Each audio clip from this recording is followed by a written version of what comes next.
Hello guys, അസ്സലാമു അലൈക്കും. അപ്പോൾ ഇത് രാവിലത്തെ നാഷ്ടൻ്റെ കടി ബാക്കിയായിട്ടുണ്ടെന്നുണ്ടെങ്കിൽ ആരൊന്നും ചെയ്യണ്ട. ചപ്പാത്തി ആയാലും ദോശ ആയാലും എന്ത് വേണമെങ്കിൽ ഇങ്ങനെ ചെയ്യട്ടാ. ഇങ്ങനെ ഇത് രാവിലത്തെ കടുമ്പ് ബാക്കിയായതാണ്. അപ്പോൾ അതാ ഇങ്ങനെ പിച്ചിടുക.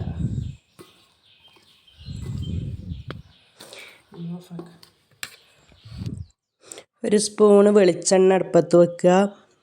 അതിൽ ലേശം കടുക് ഇട്ട് കൊടുക്കുക കേട്ടോ. കടുക് നല്ല പൊട്ടി ചെറിയ ജീരകത്തിൻ്റെ ചുവ ഇഷ്ടപ്പെടുന്നവരാണെങ്കിൽ 2 മണി ചെറിയ ജീരകം ഇട്ട് കൊടുക്കുക. എന്നിട്ട് അതിലേക്ക് നമ്മൾ ഈ മുറിച്ച് വെച്ച രാവിലത്തെ കടുമ്പാണ് കേട്ടോ.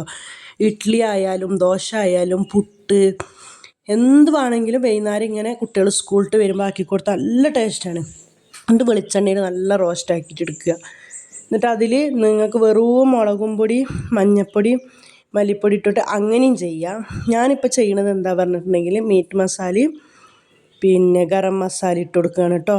എന്നിട്ട് നല്ലൊന്ന് ഇളക്കിടക്കി. ഇതിൻ്റെ ഒരു സ്മെല്ല് അടിപൊളി സ്മെല്ലാണ്. നിങ്ങൾക്ക് എന്ത് ഇഡ്ഡലി ദോശ ചപ്പാത്തി എന്ത് വേണമെങ്കിലും ആക്കാം.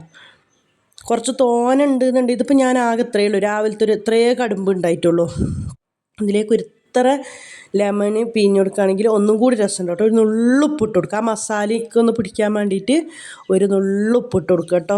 അപ്പോൾ വൈകുന്നേരം കുട്ടികളൊക്കെ സ്കൂളിൽ വരുന്ന സമയത്ത് ചിലപ്പോൾ രാവിലത്തെ നാഷ്ടയെല്ലാം ബാക്കിയുണ്ട്. അത് പിന്നെ നമ്മൾ അങ്ങനെ കഞ്ഞിവെള്ളത്തിലൊക്കെ ഇടുക അങ്ങനെയല്ലേ ചെയ്യുക. അപ്പോൾ അങ്ങനെ ഒന്നും ചെയ്യേണ്ട. ഇങ്ങനെ ആക്കിയിട്ട് കട്ടൻ ചായ കൊടുത്തിട്ടുണ്ടെങ്കിൽ ഇവിടെ കുട്ടികൾക്ക് ഇഷ്ടമാണ് കേട്ടോ.